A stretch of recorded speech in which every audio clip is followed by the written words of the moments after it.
Welcome back. Don't forget to subscribe, share, and like.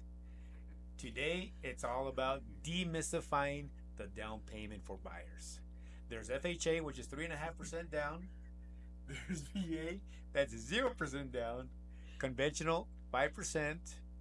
And USDA, which if you're buying out in the outskirts of the cities, like the suburbs, 0%. But a lot of buyers think that they need 20% down. So on a $300,000 home, you need $60,000. What do you guys think about that? That's a whole lot of money. Yeah.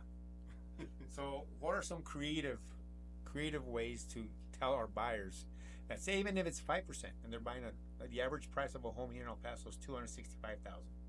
So that's about almost what, 13,000, a little over $13,000 that they need, and a lot of people don't have that kind of money to put down. Plus, new furniture, maybe surveys and title policies and closing costs and appraisals and stuff like that. What are some creative ways that some of our buyers can use to help them financially?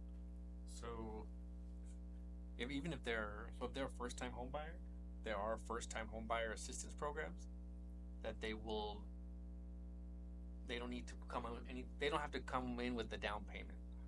So that wipes out the 3.5 or the 5%. So there's like assistance, there's like programs. There's a program out there for you. So in Texas, there's like called a T-Shack, right? It's the initials T-Shack. So they'll help them with Correct. all. So like maybe up to 4 points, 4 points for down payment. Correct. All right, cool. What else is out there? So they can qualify. They have to first qualify to take advantage of the down payment assistance program. You have to have a certain credit score. You have to not make so much money. Some people make too much money and they don't qualify for the down payment assistance program. Yeah, but I've seen that. if you qualify, you need at least a 640 credit score to qualify for the down payment assistance program, and so that's zero down program. And you can also negotiate with the seller to cover your closing costs. So I've had clients where they take advantage of the down payment assistance program, zero down, and then we find a home, we negotiate with the seller to cover all their closing costs, title and survey. Right. So they get money back at closing, the earnest money that they take to the title company when they first put the offer in.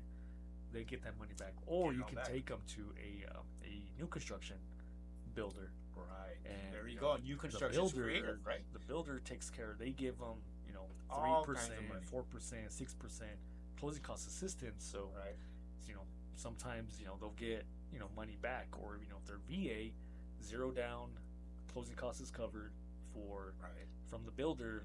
For our veterans, our active duty military.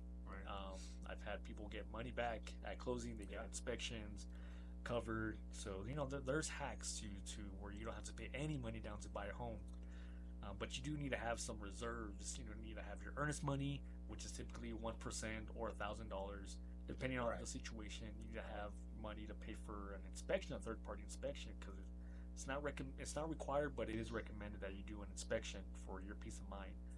Yeah, you want peace of mind that the house is not going to be a money pit, right? You want to make sure that the house it's going to have issues, right? Even new homes are going to have details and repairs. Right, no home is perfect. They're all made by hands, by human hands. So there's going to be some issues. But as far as it being a money pit, like it's going to have a bad foundation, a bad roof, just a lot of little things. You want to make sure that they're getting a good deal, right? Just like when you buy a car, you take it to your mechanic, and hopefully it doesn't need a new transmission or a new engine. All right, so yeah, there's some creative ways. There's the down payment assistance. New construction is a really good one. So I had I had a buyer come into town. It was a referral, and came into El Paso, and his company paid for his closing costs. Oh wow. yeah, you can have your employer. Yeah, so the employer paid for the closing costs. The builder paid 6%, 6 points of closing costs.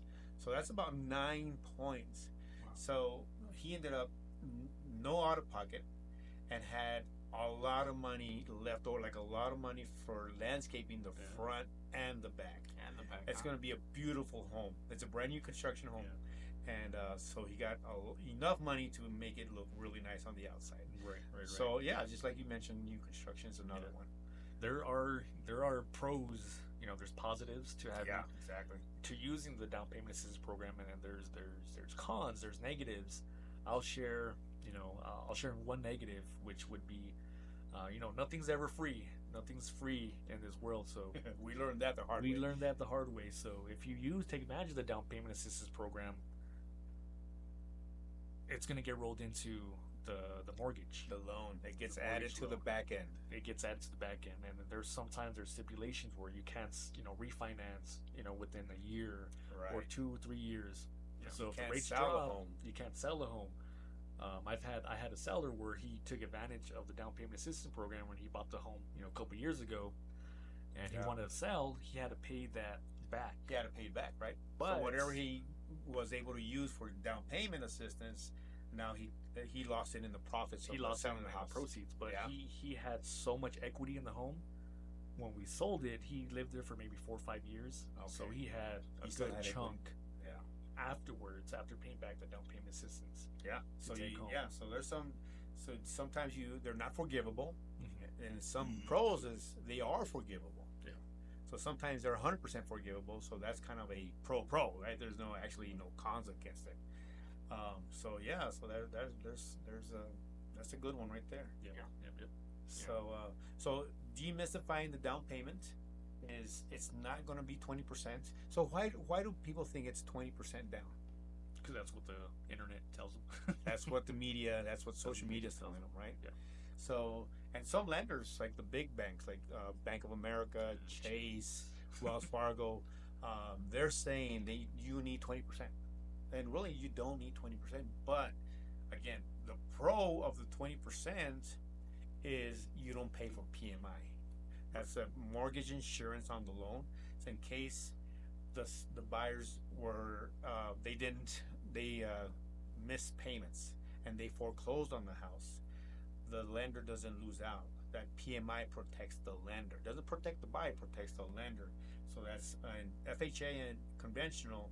It's called PMI, which is private mortgage insurance, or MIP, which is mortgage insurance premium.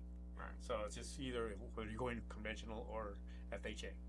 VA, which is really nice, and USDA, off the bat, there's no PMI. Well, obviously you don't down payment, but so that's some of what you got to learn or got to know is the 20% is to have you're going to have PMI. Right. But once your house appraises and you get over the 80% loan to value, then that comes right out. Just refinance it, and now they'll take off the PMI.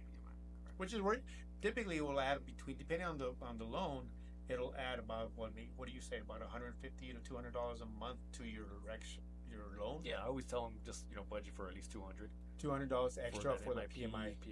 Yeah, and most people are okay with it, right? They're okay because it includes your principal, your interest, your taxes, your insurance, and now your PMI. Right. That's the 5 items that consist on your monthly payment. All right. Anything else on demystifying the down payment for buyers? No, I think we pretty much wrapped it up. All right. Well, don't forget to subscribe to our channels. Subscribe, like, and share. And we'll see you guys on the next episode. Make it a great day. See ya. Yeah.